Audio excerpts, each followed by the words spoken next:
بسم اللہ الرحمن الرحیم۔ قرآن مقدس اللہ کی عظیم کتاب ہے۔ یہ برکت والی کتاب ہے۔ اس کی آیتیں مومنوں کے لیے شفا ہیں۔ اس کے ایک ایک حرف میں 10 نیکیاں اللہ نے مقرر فرمائی ہیں۔ قرآن مقدس دنیا و آخرت کی پریشانیوں کا علاج ہے۔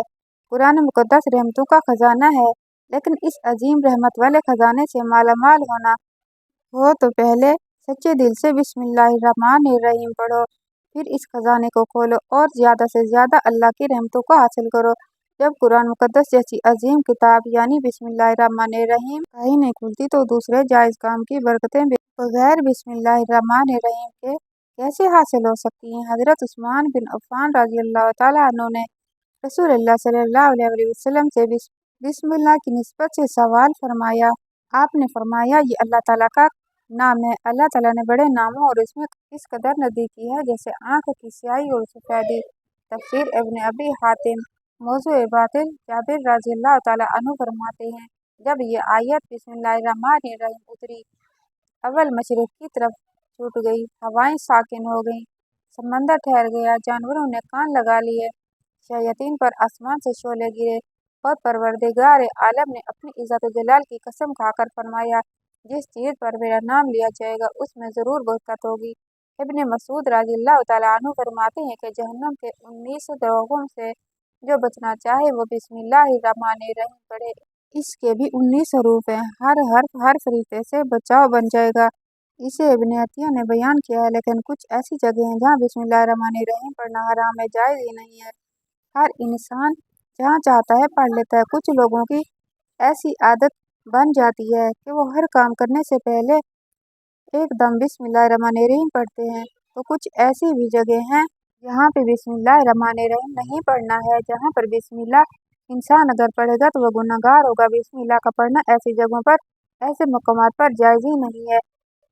اب آپ یہ سمجھ لیجئے کہ کون سے مقامات بسم اللہ الرحمن الرحیم پڑھنا چاہیے، کس مقامات پر بسم اللہ نہیں پڑھنا چاہیے۔ ناظرین، آپ نے سنا ہوگا کہ ہر کام شروع کرنے سے پہلے بسم اللہ الرحمن الرحیم پڑھنا چاہیے، کیونکہ بسم اللہ الرحمن الرحیم کا معنی اللہ کے اسی نام سے شروع ہونا بڑا مہربان نہایت رحم والا ہے، یعنی ہم کام جو شروع کرتے ہیں وہ اللہ کے نام سے شروع کر رہے ہیں تاکہ اللہ تعالیٰ ہمارے اس کام میں برکت عطا فرما دے، اور بسم اللہ پڑھنے کے فائدے بھی بہت زیادہ ہوں گے۔ اگر کوئی انسان کسی کام کو پڑھ کر کرتا ہے تو اللہ تبارک و تعالیٰ اس کام میں برکت عطا فرماتا ہے، اور یہ سنت کی ہے۔ حضور صلی اللہ علیہ وسلم نے بہت سارے مقامات پر ہمیں بسم اللہ الرحمن الرحیم پڑھنے کی تاکید فرمائی ہے، اور حضور صلی اللہ علیہ وسلم نے بسم اللہ الرحمن الرحیم پڑھنے کا حکم دیا ہے۔ اب اگر آپ کوئی بھی نیک عمل شروع کر رہے ہیں، نئے کام کر رہے ہیں، اس نیک کام شروع کرنے سے پہلے بسم اللہ الرحمن الرحیم اگر آپ پڑھ لیں گے تو آپ کی سنت ادا ہو جائے گی، اور اس پہ آپ کو ثواب بھی ملے گا، اور اس کی برکتیں بھی آپ کو ملیں گی۔ اگر آپ نے کسی نیک کام کو شروع کرنے سے پہلے بسم اللہ الرحمن الرحیم پڑھ لیا تو انشاءاللہ اس میں آپ کو نقصان نہیں ہوگا۔ اللہ تعالیٰ خود آپ کا حامی و مددگار اور ناصر بن جائے گا، کیونکہ آپ نے اپنے اس کام کو اللہ کے نام سے شروع کیا ہے کہ ہمارا کام کرنا تھا، اور بندہ کیا کرتا جو اس کے بس میں ہوتا ہے، بس اسباب اختیار کرتا ہے، اور بندہ کر بھی کیا سکتا ہے۔ بندے کے ذمہ صرف اسباب کا اختیار کرنا ہے کہ آپ کسی کام کو کرنے سے پہلے سبب اختیار کریں کہ ہمیں یہ کام کرنا ہے، باقی آپ اللہ کے سپرد کر دیں، آپ اپنے کام کو کرو، باقی جواب آپ کا کام ہے وہ اللہ تبارک تعالیٰ کے سپرد کر دیں۔ ایک مرتبہ ایک صحابی آئے، آ کر عرض کیا، یا رسول اللہ صلی اللہ علیہ وسلم، میں پریشان ہوں، ہمارے اونٹ کہیں کھو گئے ہیں۔ تو آپ صلی اللہ علیہ وسلم نے ان کو بتایا کہ اللہ پر بھروسہ کرو، اور اللہ پہ بھروسہ ہی اصل چیز ہے۔ بولو، میں نے اللہ پر بھروسہ کر لیا، اللہ پاک کافی بہترین کارساز ہے۔ تو کچھ صحابہ کرام کہنے لگے، یا رسول اللہ صلی اللہ علیہ وسلم، ہمیں اللہ کی ذات پر بھروسہ ہے، کیا ہم اپنے اونٹوں کو ایسے ہی چھوڑ دیں؟ اگر ہماری قسمت میں ہوں گے تو ہمارے اونٹ واپس آ جائیں گے، اور مقدر میں نہیں ہوں گے تو چلے جائیں گے، ہمیں اللہ کی ذات پر بھروسہ ہے۔ تو آپ صلی اللہ علیہ وسلم نے فرمایا، نہیں، پہلے اپنے اونٹ کو باندھو، پھر اللہ کی ذات پر یقین کرو، اللہ کی ذات پر بھروسہ کرو، یعنی ہمارے ذمے کے کام ہیں وہ ہمارے اوپر کرنا لازم ہے۔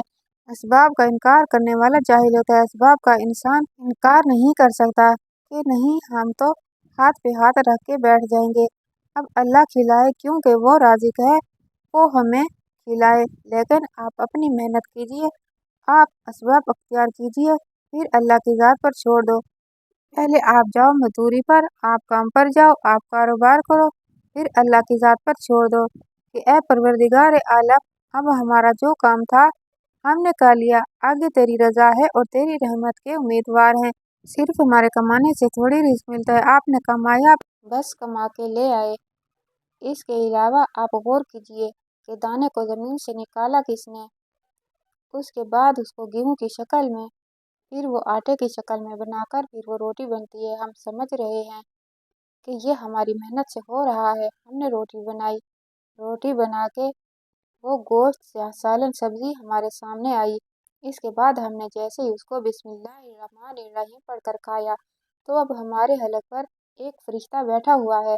वो फरिश्ता अब अल्लाह से इजाज़त मांग रहा है कि हलक में हमारी दो नालियाँ होती हैं, एक नाली होती है सांस की, एक नाली होती है, एक वो नाली होती है जिसके ज़रिए से रिज़्क अंदर जाता है, खाना अंदर जाता है। तो वो नाली बिल्कुल बराबर वाली नाली होती है और दोनों का एक छेद होता है, लेकिन अंदर जाकर वो अलग हो जाती हैं।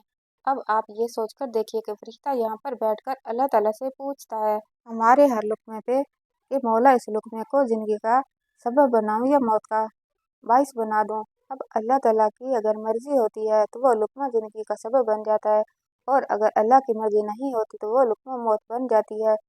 यानी अगर वो लुक़मा बजाय खुराक वाली नाली में जाने के अगर सांस वाली नाली में चला जाए तो फिर इंसान ख़त्म हो जाएगा। तो आप देखें, हमने इतने सारे काम किए, लेकिन फरिश्ता यहाँ पर बैठा हुआ है कि इस निवाले को, इस लुक़मे को कहाँ ले जाना है। तो ये आपने असबाब अख्तियार किए, यानी उसको असबाब अख्तियार करना कहते हैं, और अल्लाह तबारक व तआला पर छोड़ दिया। तो नेक काम शुरू कर रहे हैं, खाना खा रहे हैं, तो हमें बिस्मिल्लाहिर्रहमानिर्रहीम पढ़ने की ताकीद की गई है। लेकिन बहुत सारे लोग ऐसे होते हैं जो कुछ हराम काम करते हैं, जैसे मिसाल के तौर पर अगर इंसान जुआ खेल रहा है तो बिस्मिल्लाहिर्रहमानिर्रहीम पढ़ना हराम है।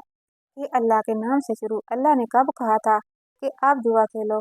जाकर अल्लाह ने कब कहा था कि आप शराब बेचो? जाकर अल्लाह ने कब कहा था आप झूठ फरेब मकर करो? अल्लाह ने कहा ही नहीं। एक शख्स ने बड़ी आलीशान मंजिल बनवाई और उस पर लिखा हाज़ा मिन फज़ली रब्बी, और शैतान नीचे बैठा रो रहा था। तो लोगों ने पूछा तू क्यों रो रहा है? तो उसने कहा देखो, मैंने इसे झूठ बुलाया, फ्रॉड करवाया, हमने इसकी बिल्डिंग फ्रॉड करके बनवाई, और ये लिख रहा है हाज़ा मिन फज़ल रब्बी, ये मेरे रब का फजल है। अल्लाह ने कहाँ कहा था कि झूठ? अल्लाह ने कब कहा था कि झूठ बोल के कमाना? अल्लाह ने कब कहा था कि ढोंग करना? अल्लाह ने कब कहा था फ्रॉड करना? तो मकसद सिर्फ ये है कि शैतान तो हर तरह से इंसान को बहकाता है। तो इसलिए हराम कामों से पहले हमें बिस्मिल्लाह हरगिज़ नहीं पढ़नी चाहिए। हमें हर नेक काम करने से पहले बिस्मिल्लाहिर्रहमानिर्रहीम पढ़ना चाहिए। हमें एहतियात रखना चाहिए, जब हम बाथरूम के अंदर दाखिल हो चुके हों, नहाने से कबल बिस्मिल्लाह ना पढ़ें, बाथरूम में जाने से पहले हम बिस्मिल्लाहिर्रहमानिर्रहीम पढ़ें, और बाथरूम के निकलने के बाद जब कपड़े पहने तो फिर बिस्मिल्लाहिर्रहमानिर्रहीम पढ़ें। और कोई इंसान कारोबार करता है, उसने झूठ बोला और फिर उसके बाद पैसे लेते वक्त बिस्मिल्लाहिर्रहमानिर्रहीम पढ़ा, तो ऐसी जगहों पर जहाँ पर हराम कोई बंदा करता है तो वहाँ पर बिस्मिल्लाहिर्रहमानिर्रहीम नहीं पढ़नी चाहिए, क्योंकि अल्लाह तबारक व तआला ने आपको दुनिया में छूट दे रखी है। जैसा करोगे वैसा भरोगे। अल्लाह सब कुछ देख रहा है कि कौन क्या कर रहा है। तो जो कुछ हम कर रहे हैं सही या गलत, उसके बाद फिर लोग कहते हैं कि ये तो अल्लाह की मर्जी है, लेकिन याद रखना ये अल्लाह की मर्जी नहीं, अल्लाह की इजाज़त है। अल्लाह ने आपको इजाज़त दी हुई है, बस अल्लाह ने छूट दी हुई है कि कर लो दुनिया में जैसा करना हो। अल्लाह जालिम को ढील देता है, लेकिन जब पकड़ता है तो छोड़ता नहीं। अल्लाह की पकड़ बड़ी सख्त है। तो दुनिया में अल्लाह देख रहा है, ये मर्जी नहीं कि आप गुनाह करो, लेकिन अल्लाह ने बस इजाज़त दी हुई है कि आप कर लो, देखें कितना करोगे। एक दिन तो आओगे मेरे पास, जब आओगे तब हम फैसला कर लेंगे। मालिक यौम दीन इंसाफ के दिन का हाकिम तो अल्लाह की रबूबियत समझिए, और हमें यह समझना चाहिए कि कौन से काम हमें कब करना चाहिए, कब नहीं करना चाहिए। जो सुन्नत रसूलुल्लाह सल्लल्लाहु अलैहि वसल्लम पर हम अमल करेंगे तो अल्लाह ताला हमें कामयाब कर देगा, दुनिया में भी और आखिरत में भी। इंशाअल्लाह ताला अल्लाह पाक हमें बेहतर अमल करने की तौफीक अता फरमाए और हमारा खात्मा ईमान पर फरमाए। आमीन। नाज़रीन, कमेंट बॉक्स में अल्लाह ताला के 99 नामों में से एक नाम ज़रूर टाइप करें। अगर वीडियो अच्छी लगी हो तो वीडियो को लाइक, चैनल को सब्सक्राइब